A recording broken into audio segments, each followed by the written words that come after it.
Europe 1. Le talent de la France bouge. Jim, vous avez 31 ans, c'est ça? Vous venez de Bretagne. Oui, exactement.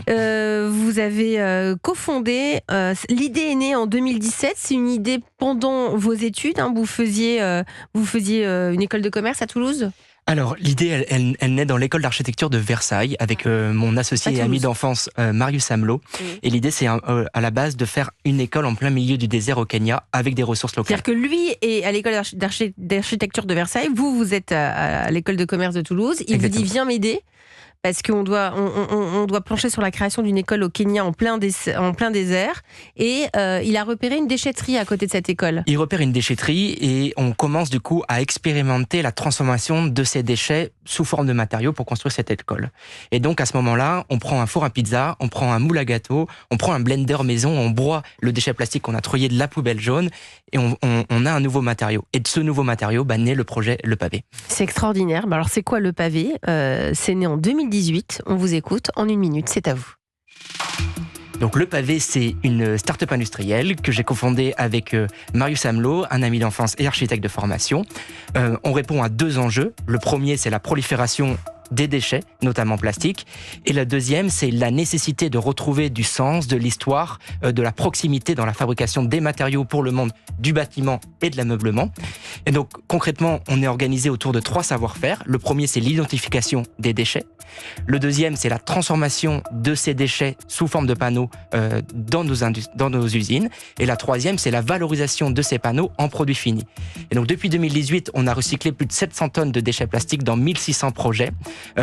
Et pour faire quoi? Pour faire plein de choses, des revêtements de sol, des revêtements de murs, du mobilier avec des chaises, des tables, voilà, plein de produits pour le monde de la construction et de l'ameublement, puisque à partir de nos panneaux, on a un capital créatif pratiquement infini. Merci pour votre pitch, c'est très clair. Jim Pasquier, merci de vous être prêté à l'exercice, cofondateur de Le Pavé. Ça vous inspire quoi autour de la table? Philippe? Alors moi j'ai plongé vraiment dans cette... Vous avez été ébloui, c'est votre terme tout à l'heure.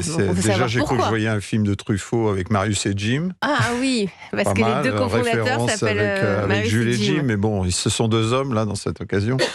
Version 2024. Et version 2024, absolument. 2 profils différents, très complémentaires. Et puis surtout, pour moi, c'est plus une start-up déjà. Ils sont déjà passés dans une autre sphère, parce que Jim va expliquer effectivement l'accélérateur qu'il y a eu médiatiquement parlant récemment, notamment au niveau des Jeux Olympiques. Oui, vous êtes très en pointe, vous êtes très acteur, vous faites partie de ces personnes qui vont travailler, de ces entreprises qui vont travailler pour les JO. Vous répondez à 2 enjeux. D'abord, c'est la prolifération des déchets et des déchets plastiques. Ça, c'est la première réponse avec votre technologie. Et la deuxième, c'est la nécessité de décarboner ce monde du bâtiment. C'est pour ça que vous intervenez aussi sur tous ces secteurs d'activité, ce dont vous nous parliez pendant le pitch. Oui, tout à fait. Donc l'idée, c'est de créer un pont entre ces 2 enjeux, donc la nécessité de trouver des filières de recyclage pour les déchets et la nécessité de décarboner le monde du bâtiment. Et donc on a développé une technologie brevetée dans nos 2 usines. Et donc cette technologie, elle nous permet de transformer des déchets plastiques sous forme de panneaux, sans aucun liant, sans aucun additif chimique, sans aucune secrète industrielle ou de recette industrielle. Donc, des panneaux simples, esthétiques en plus. Je vous invite à les regarder sur son site, c'est très beau.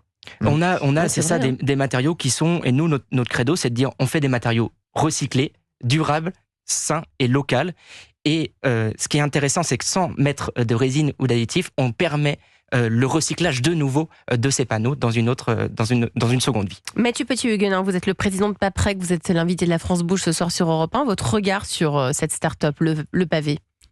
Nous, on trouve que c'est formidable. On a collaboré depuis le début, et tout ce qui est des applications très concrètes, des bonnes idées, très pragmatiques, de mise en œuvre du recyclage.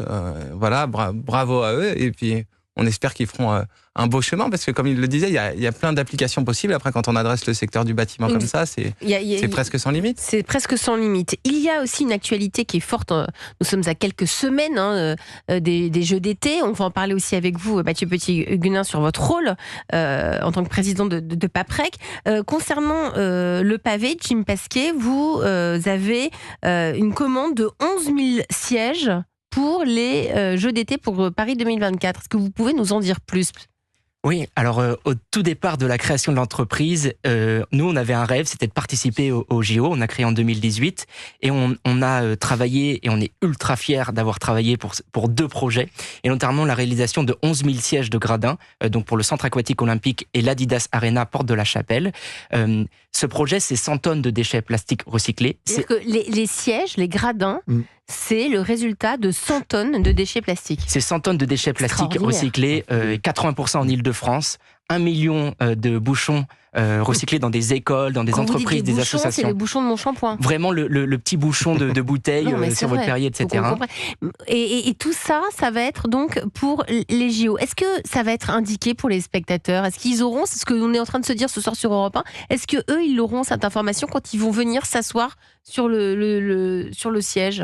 Alors, la volonté, nous, à travers notre matériau, c'est justement de rendre lisible le recyclage. Et donc, on voit ces bouchons, on voit ces fragments de déchets qui sont à l'intérieur de le matériau. Et notamment, par exemple, si vous allez à la piscine olympique, vous verrez qu'il y a une base blanche, qui sont donc des bouteilles de shampoing, marbrées de jaune, qui sont donc des bouchons jaunes qu'on a récoltés. Et l'idée, c'est que n'importe qui puisse reconnaître que c'est un produit recyclé.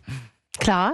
Moi, je trouve ça génial. Si on va assister aux épreuves, de se dire, ok, je suis assise sur des bouchons de bouteilles. C'est quand même fou. Ouais, on est à Paris 2024. Au moins, ça avance. Philippe Sauze. L'Adidas Arena, qui est déjà en fonctionnement, a déjà donc vos sièges. Et puis, je crois que vous allez avoir aussi une autre annonce à faire concernant un autre élément des Jeux Olympiques, non ? Oui, tout à fait. Il n'a pas envie de le dire, Philippe, donc on va le laisser le dire. Je vais laisser vous allez être très au courant. Jim. On a fait donc ces 11 000 sièges de gradins et suite à ça, on a un nouveau projet qu'on va délivrer, c'est la réalisation de tous les podiums pour les Jeux Olympiques, fabriqués aussi à partir de nos panneaux. Il n'a aucun besoin, alors il n'a pas besoin de vous ce soir, Philippe. C'est ce que je me suis dit, moi. Vraiment, je peux quitter le... Non, mais allez-y. Non, au contraire, restez parmi nous, Philippe. Merci. Donc, on l'a compris, les forces de la start-up, c'est qu'on est sur un marché qui évolue complètement, Philippe. Il est très fort, il est à l'international, puisque là, en étant présent sur les Paris 2024, c'est forcément un appel à s'exporter. Oui. Alors, on est vraiment sur une start-up atypique. Moi, j'ai plus envie d'employer le terme de start-up, parce que là, ça y est, vous êtes lancé. Je trouve ça très intéressant. Vous êtes identifié en plus, puisque vous avez eu l'occasion d'être parmi les 10 startups représentées au grand événement que le président Macron a organisé à Versailles. Vous étiez parmi les 10 startups à Choose France.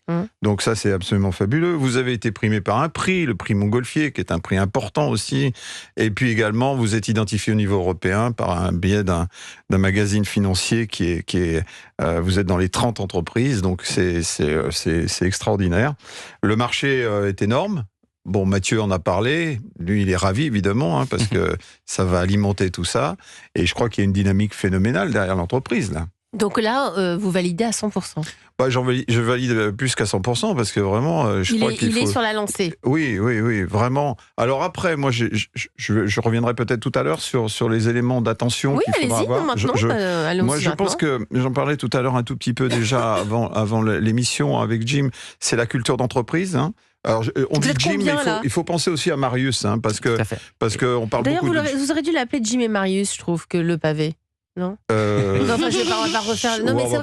Non, mais c'est vrai. Mais l'histoire est belle. L'histoire est hyper belle. L'histoire est belle.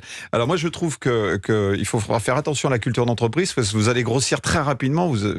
Si vous voulez parler un tout petit peu de... Vous êtes combien dans l'entreprise là aujourd'hui ? Donc aujourd'hui on est 35.